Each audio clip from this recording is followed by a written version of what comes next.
August 17, 1989, 3:42 a.m.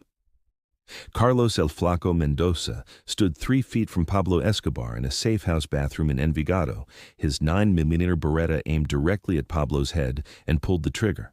The gunshot was deafening in the tiled space, so loud Carlos's ears rang immediately, drowning out everything except his own pulse hammering in his temples. Cordite burned his nostrils. His hands were rock steady. 6 years as Pablo's personal bodyguard had trained the shake out of him. Through the ringing in his ears, Carlos waited for the sound of Pablo's body hitting the floor, for the blood, for the confirmation that he'd just killed the most powerful man in Colombia and earned the $5 million the Cali Cartel had promised him. But there was no body, no blood, just Pablo Escobar standing in front of the mirror, completely unharmed, slowly turning around with an expression that wasn't surprise or anger. It was something worse. It was disappointment mixed with something that looked almost like pity. Pablo reached up, pulled a crushed bullet from the wall 6 inches to the left of where his head had been, examined it, then looked at Carlos with eyes that had seen 1,000 betrayals and said 5 words that made Carlos's bladder nearly let go. "I switched your ammunition yesterday." The question Carlos would never get to answer. Had Pablo known for days that Carlos would betray him, or had Pablo been testing everyone around him, waiting to see who would finally pull the trigger? The Cali Cartel approached Carlos Mendoza in July 1989 because they'd tried everything else, and Pablo Escobar was still breathing. By mid-1989, Pablo had survived 18 assassination attempts. Car bombs, snipers, ambushes, poison, nothing worked. He had security so layered that getting close was nearly impossible. He moved between safe houses constantly. He slept in different rooms each night. He had food tasters, armored vehicles, and an intelligence network that somehow knew about threats before they materialized. The Cali Cartel, led by the Rodriguez Orejuela brothers, had been trying to kill Pablo for 3 years, not for moral reasons or law enforcement cooperation. They wanted Pablo dead because he was bad for business.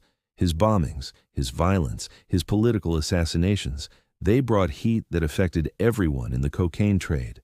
The Colombian government was cracking down, the DEA was pouring resources into the country, and Pablo kept escalating, kept making it worse.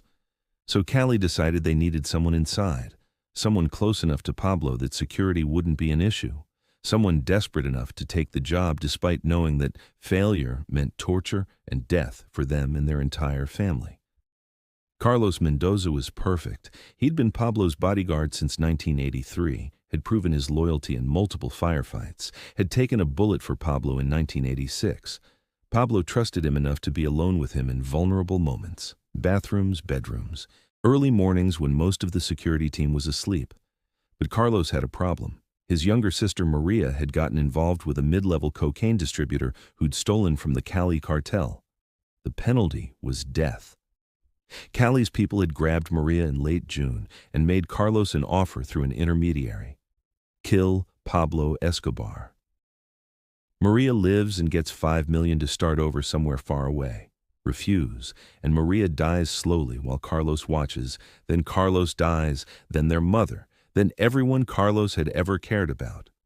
Some people argue Carlos never had a choice, that threatening family removed any possibility of refusing. Others claim Carlos could have gone to Pablo, told him about the threat, and Pablo would have protected Maria. But that assumes Pablo would have believed Carlos hadn't already been compromised, that Pablo wouldn't have killed Carlos as a preventive measure. By 1989, Pablo's paranoia was legendary. People who'd served him for years were being executed on suspicion alone. Either way, Carlos made his choice. On August 10th, he met with Cali's representative in a Medellin market and agreed to take the job. They gave him a timeline, 7 days. Kill Pablo within 7 days or Maria dies. They gave him a number to call when it was done. And they gave him something else, a reminder. They showed him a photograph of Maria tied to a chair, terrified, holding that day's newspaper to prove the photo was recent. Carlos had 7 days to kill the unkillable man. Here's what Carlos didn't know. Pablo Escobar had heard about the Cali approach within 12 hours of it happening. Pablo's intelligence network in 1989 was arguably better than the Colombian government's. He had informants in police departments, military units, government offices.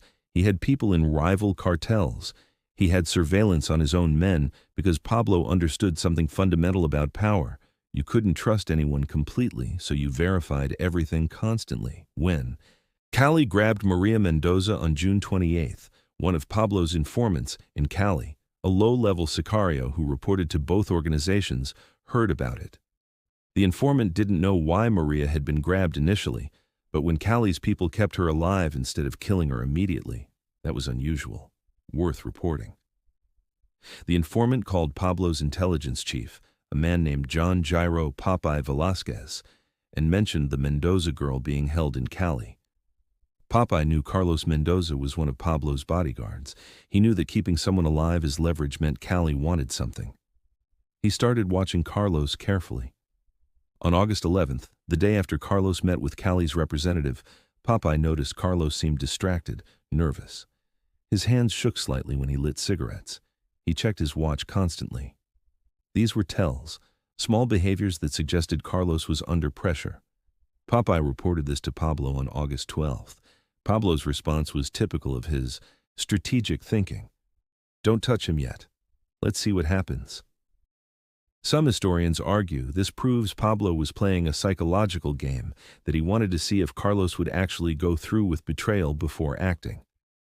Others claim Pablo was gathering evidence, making sure he understood the full scope of Cali's plan before responding. Still others suggest Pablo was testing his entire security team, that letting Carlos's betrayal play out would reveal who else might be compromised. The truth is probably all three. Pablo operated on multiple levels simultaneously. On August 13th, while Carlos was planning how to get Pablo alone and vulnerable, Pablo was planning how to turn Carlos's betrayal into a message that would echo through Colombia's underworld for years. Pablo's first move was subtle. He had Popeye switch the ammunition in Carlos's primary weapon. Carlos carried a 9mm Beretta that he'd used for 6 years. Pablo had Popeye replace the hollow point rounds with blanks, cartridges that would fire and produce sound and flash but no bullet. The switch happened on August 14th while Carlos was sleeping. The weapon looked identical, felt identical. Carlos would have no reason to check his ammunition unless he was planning to use it soon. Pablo's second move was even more calculated. He created the opportunity Carlos was waiting for. On August 16th, Pablo told Carlos they'd be moving to a new safe house in Envigado the next day, and that most of the security team would be positioned outside while Pablo got some rest. This was exactly what Carlos needed. Pablo isolated, minimal security, an opportunity to get close. Carlos immediately knew this was his chance. He had less than 24 hours left on Cali's deadline. If he didn't act by August 17th, Maria would die. What Carlos didn't realize was that Pablo was creating a controlled environment. The Envigado safe house had been prepared specifically for this confrontation. It had soundproofing, security cameras Pablo could review later, and most importantly, it had witnesses Pablo trusted, positioned where they could see everything, but Carlos couldn't see them. At 2:30 a.m. on August 17th, they arrived at the safe house. Pablo immediately went upstairs to the bathroom, telling Carlos to check the perimeter. This was unusual. Pablo typically had multiple bodyguards nearby when he was vulnerable. But Carlos didn't question it. He saw opportunity. Carlos checked the perimeter quickly, confirmed the other security was positioned outside as Pablo had said, then went upstairs. He could hear water running in the bathroom. Pablo was washing his face, his back to the door. Carlos pulled his Beretta, chambered around as quietly as possible, and pushed the door open. Pablo looked up at the mirror, saw Carlos behind him with the gun raised, and didn't move, didn't flinch, just watched Carlos's reflection. "Pablo," Carlos said, his voice shaking despite the steady gun, "I'm sorry. They have my sister."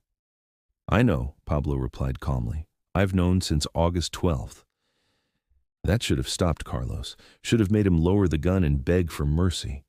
But the image of Maria tied to that chair, the photograph with the newspaper, the $5 million that could save her, it all compressed into a single desperate thought. Maybe Pablo was bluffing. Maybe he didn't actually know. Maybe if Carlos fired now, quickly, he could still complete the job. Carlos aimed at Pablo's head from 3 feet away and pulled the trigger. The blank cartridge produced all the sound and fury of a real gunshot, but none of the lethality. The explosion was deafening. Flash from the barrel lit up the bathroom. Carlos felt the recoil exactly as he expected. But when the smoke cleared and his vision adjusted, Pablo was still standing there, completely unharmed.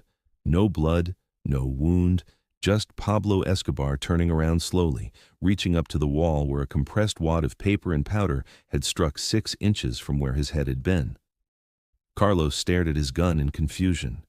He'd felt it fire, heard it fire. But Pablo was standing right there, close enough to touch, unmarked. "I switched your ammunition yesterday," Pablo said quietly. He held up the crushed blank cartridge. "Popeye made the swap while you were sleeping. We've known about Cali's approach since the day after they grabbed Maria." Carlos's legs went weak. The gun slipped from his fingers and clattered on the tile floor. Behind him, 2 of Pablo's most trusted sicarios appeared in the doorway, Popeye and another man named La Kika. They'd been watching from the hallway the entire time, waiting to see if Carlos would actually pull the trigger. Some people claim Carlos begged for his life in that moment. Others say he accepted his death with dignity, knowing he'd failed, and that failure meant Maria would die too. The accounts vary, but what happened next is consistent across multiple sources. Pablo picked up Carlos's Beretta from the floor, examined it, then handed it back to Carlos. "Shoot again," Pablo said. Carlos stared at the gun in his hand, confused. "What?" "You have 5 more blanks in that magazine. Shoot again, all of them. I want you to feel how completely you failed."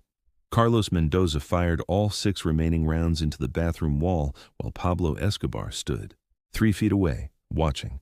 Each shot was the same, noise, flash, recoil, but no lethality. By the 3rd shot, Carlos was crying. By the 5th, he was on his knees. By the 6th, he was begging Pablo to just kill him and get it over with. But Pablo didn't kill him. Not immediately. "Your sister, Maria," Pablo said, sitting on the edge of the bathtub, "has been in one of my safe houses in Bogota since August 13th. We took her from Cali. She's alive. She's safe. She's been watching television and eating well and wondering why we grabbed her." He paused. "I was waiting to see what you'd do before I told you." This is the part of the story where opinions diverge sharply. Some historians argue Pablo was being merciful, that he'd saved Maria because he understood Carlos's impossible position and wanted to prove Carlos should have come to him first. Others claim Pablo was being cruel, that he'd let Carlos go through the agony of betrayal knowing Maria was already safe, just to prove a point. About loyalty and trust, the evidence supports both interpretations, which tells you something about Pablo's psychology. He was capable of mercy and cruelty simultaneously, and which one you saw depended on what served his purposes. "You could have come to me," Pablo continued. "You could have told me Cali had Maria. I would have gotten her back. Instead, you believed them. You thought they had power I didn't have. You thought their threats were more real than my protection." Carlos looked up through his tears. "They said they'd kill her. They said they'd kill my whole family. And I've killed thousands of people who betrayed me," Pablo replied. "But you're different. You were going to betray me to save your sister. That's not greed. That's not ambition. That's desperation." He stood up. "So here's what happens. Maria goes free. She gets money to leave Colombia, start over somewhere safe. You, Carlos, you work for me for 1 more year. Every day for 1 year, you're going to wake up, knowing I spared you, knowing I saved Maria, knowing you owe me everything. After 1 year, you're free to leave, alive, with money, with my blessing." Popeye and La Kika looked stunned. They'd expected Pablo to order Carlos's execution, probably with torture. Mercy wasn't Pablo's usual response to betrayal. But Pablo had calculated something.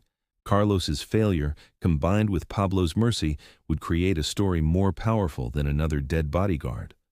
Word would spread through the underworld that Carlos Mendoza had tried to kill Pablo Escobar at point-blank range, and failed because Pablo had known for days and prepared.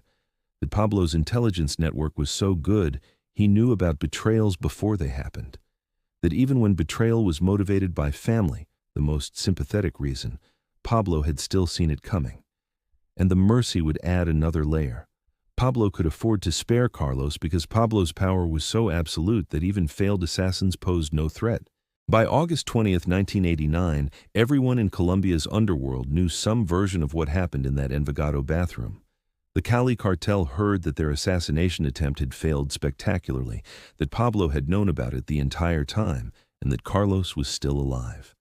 That last detail was almost worse than if Carlos had been killed. It meant Pablo had so much confidence in his security that he could let a would-be assassin live. Other cartels, smaller organizations, independent operators, they all heard the story with variations. Some versions said Pablo had worn a bulletproof vest. Some said the gun had jammed miraculously. But the most common version, the one that came closest to the truth, was that Pablo had switched Carlos's ammunition because Pablo's intelligence network had told him about the Cali approach days before Carlos made his move. The psychological impact was enormous, because now every sicario, every bodyguard, every associate working for or against Pablo had to consider, did Pablo know about their plans? Had Pablo already prepared for their betrayal?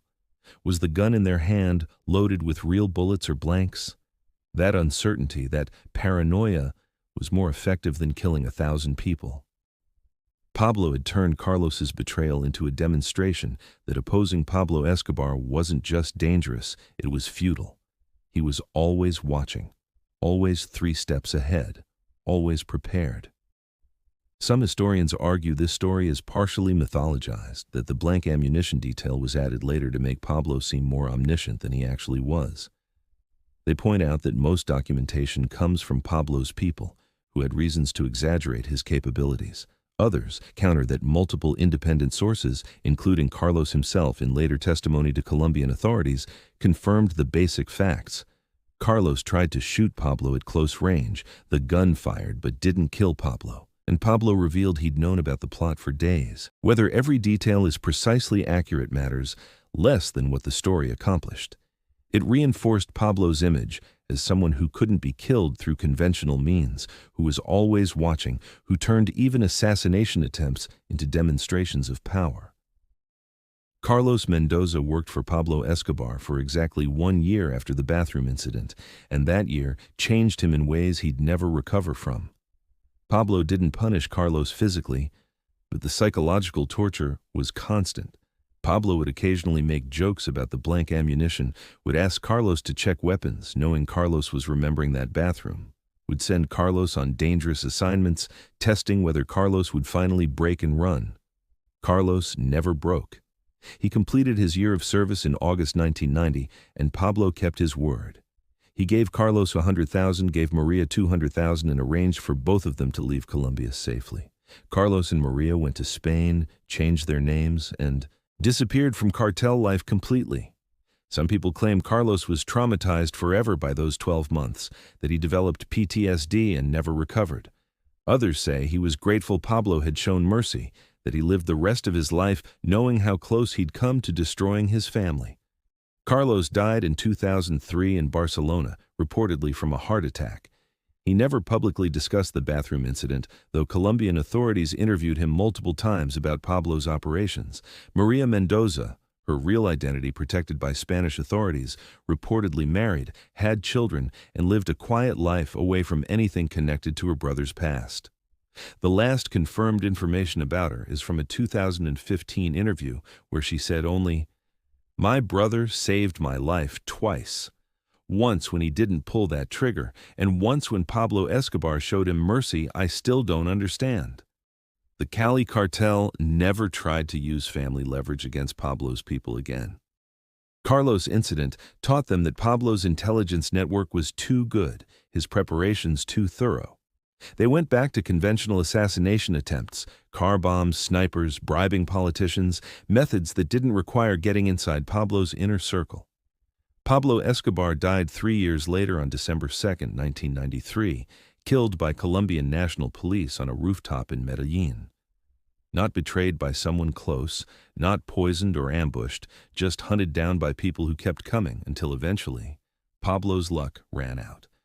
The irony is that after surviving Carlos's point-blank shot, after surviving 18 other attempts, Pablo died in a relatively conventional way, in a shootout with police, fighting to the end.